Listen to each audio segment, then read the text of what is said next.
Okay. And are we all set? Can you hear me, guys? Fine. Yes. Okay. Welcome to the March 19th, 2025 meeting of the Landmarks Commission. Um, Item A on the agenda is the Zoom line information. I think we all know how to work that. Item B is roll call. Stephanie, where are we at there? Let's see. I see David, Ron, Steve. In the room is Rebecca and Jim. So we're missing Susan and we're missing Al. Okay, but we do have a quorum. Yes. Okay. Um, Item C on the agenda is approval of tonight's agenda. Do we have a motion to approve? So moved. Second. And we have a second, a motion and a second. All those in favor? Aye. I, Aye. Anyone opposed? Okay, that motion carries. Approval of the minutes from the Wednesday, February 19th meeting, as well as the Thursday, March 13th special meeting. Everybody looked at those? Do we have a Make a motion? motion to approve. Okay, we have a motion. Second. Okay, we have a motion and a second. All those in favor respond by saying aye. Aye. Anyone opposed? Okay, that motion carries as well. Item E, regular business. Item number one, COA 25-05, consideration with possible action on a design review for art banners on the building exterior located at 305 East Walnut Street. 305 East Walnut Street is the northern building. It's a county office at this point. And I don't know if y'all have heard, but they're going to do the NFL draft here this year. And so beyond me, the powers that be have decided this building isn't a good place to hang a large banner, which we see in the next slide kind of as a conceptual piece of art here. This banner consists of three separate panels, or it's proposed to consist of three separate panels. The center panel will overlap each side panel by 10 inches. And these panels are suspended from the rooftop parapet wall by four, we'll call them saddles. These saddles straddle that parapet wall with some wooden crushing material there to protect the wall. They hold a cable. That cable extends down to sidewalk level.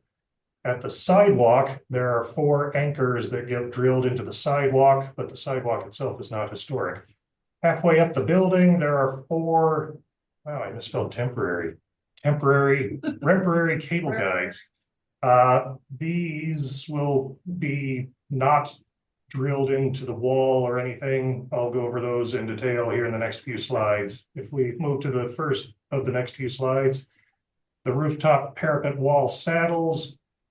I can't vouch for the dimensional accuracy of anything here, but conceptually, it's a piece of painted steel, kind of C-shaped, if you will, or upside down U-shape, goes over the parapet wall. There's wood material between that steel and the wall to protect the wall. And from these, cables extend down to ground level. Next slide. There are four cable guides. These, also steel, get mounted into a plywood and wooden foundation of sorts. It's a temporary foundation that fits into the window frames at four locations at the bottom of the banners. Again, I can't vouch for the dimensions of anything or really the final shape. I'm just happy that there's no permanent attachment or drill point in the building. Going further down, these are semi-permanently attached to the sidewalk. I'm sure they'll fill in the holes when it's all done. In the meantime, maybe it's a trip hazard, but again, it's beyond my scope because it's not really attached to the building. That is the total amount of mounting hardware involved. LC staff recommends approval, noting that nothing is permanently attached or permanently changing the building surfaces. Thank you. I'm sorry, Ron, can I start asking questions? Yeah, sure, absolutely. Why is this before this committee? So initially it came in as we'd like to drill a lot of holes in the building. Well, and that would be a reasonable thing to put in front of this committee, because that, I could see my buddy David asking some of those rhetorical questions he likes to ask. I, I mean, I don't see any influence on the actual structure here. I see a temporary thing they're hanging over the side of the wall, right? Yes, and that's the result of an intentional working with the applicant as Landmarks Commission staff to arrive at a design that doesn't impact the building. So that's a great question. I guess maybe we just never thought to remove it. It started out as a COA where they were drilling holes, and now we've gotten to the point where there's no mechanical attachment to the building. Yeah, there's no pictures here, but I still hold that putting things over the parapet wall could still cause some damage. Hopefully that wood does its job correctly, but mostly it's bring it to your attention. And if you think that there's a better way to do it, we'd be happy to share that with the applicant as well. No, and that's that. I mean, if the behind the scenes is because, staff and staff adjacent were working like dogs to make that happen, and I mean that's awesome. I don't want to be the only one speaking to this thing, but I mean what I'm seeing here, I'm not sure that the Landmarks Commission would have much influence on. Anyway, I guess is what I'm driving at. So it Well, does, one thing I would say about it being before us is it sets a precedent for what we want to see and what we would approve. And I am particularly impressed by the conscientiousness about protecting the building. And that's really quick from looking at the designs. It's very evident. So yeah, I know what you're saying, Steve, but this is a good way to have other people look at their work and say, look at this got approved because absolutely no impact on the historic material. Yeah. David, that's a really good point. Your point is very well taken. Sure, but we don't see a lot of stuff like this, especially at this scale. We don't see anything this large getting attached to our buildings either, so better safe than sorry. No, that's legit. I don't want to speak for any of the people that have the windows behind that banner either. Well, the building is currently vacant, is it not? No, there's tons of offices in there. Oh, Can there's I- still some, okay. Can I ask you just an adjacent question? The light fixtures flanking the front door to the northern building. I was under the impression the originals were being rebuilt somewhere to be reinstalled on that building, and I assume that went before this commission, before I sat on it, because those temporary lights have been sitting on that thing for half decade or something, right? Like if you go and look at I think you could almost see them even on the renderings. Like what's going on with the? I don't remember that.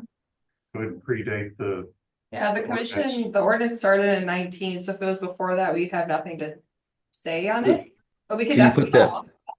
Well, I'm just curious on why they're still sitting there, right? There's these funny little oddly scaled modern things, and there used to be a little sign saying that the originals are being restored and will be reinstalled, but I don't even know if the sign's still there. And there's these tiny little wildly inappropriate light fixtures flanking the front door of the otherwise beautiful northern building. Hey, Jesse from the Press Gazette, if you're listening, that would be a good, try to ask the readers or whatever, that series that you're doing, so I would love to find out the answer to that.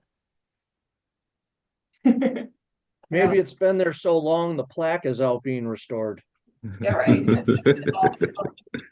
Okay, so and that's probably not fair for me to tie on the otherwise thing. I mean, Tell you what, it sounds like we're in agreement. I'll make a motion to approve the COA. yeah, I would second it too. Okay, no further discussion, right? Having a motion and a second, all those in favor, say aye. Aye. Aye. Anyone opposed? Okay, the motion carries. Nice. Item F, informational, staff level COAs. We still have not received a staff level COA this year. Wow, I know, it's kind of weird, but. Weird. yeah. Any staff updates? Yes, Mr. Jason Flatt is officially a full-time staffer with the city of Green Bay. Oh, nice. Congratulations, Jason. thank you. I have a job. Thank you for having me. All right. Um, Which that's gonna change our dynamic here. I think both of us will still be part of the commission, but I think Jason will be stepping in a little bit more substantially, and I'll be more, a little bit more I admin. can't hear you. How much money's left in the loan? Welcome back, Jason. Hey, Steph, I just got a question on the side here from my wife, and she wanted to know how much money is left in the loan fund? I don't have an exact amount, but I've already done 2 loans this year, which is kind of the goal to keep it replenished. So I could get a final number and report out at our next meeting if you guys would like. Sure. I mean, you could always email me too on the side if you'd like to, but that'd be fine if it waits, I suppose. It's been a while. There is some available though, correct? There's always some available, but we don't want to completely deplete the funds because Sure. they fall. We want to be able to do at least 2 a year. So I'll Gotcha. Okay. report back. Okay, Another so we are looking at making a couple edits to our code. So hopefully at next month's meeting, we'll have that as an informational item for all of us to review. There are just some updates, some technical updates we need to do, but we're also looking at adding some more things to the staff level approvals. I feel like some of the items we have the same conversation, same quick approval, same conditions as always, thinking of like commercial signs. We just want to know how they're being installed, which is something that Jason and I can review and approve. So looking at some other things that are maybe not visible from the public right of way to add those onto the staff level approvals. So we'll be bringing that information forward to you at the April meeting. okay, great. Thank you. Anything else, guys? The date of our next meeting, April 16th. And with that, do we have a motion to adjourn? So moved. Second. We have a motion and a second to adjourn. All those in favor, say aye. Aye. All right. Thank you, folks.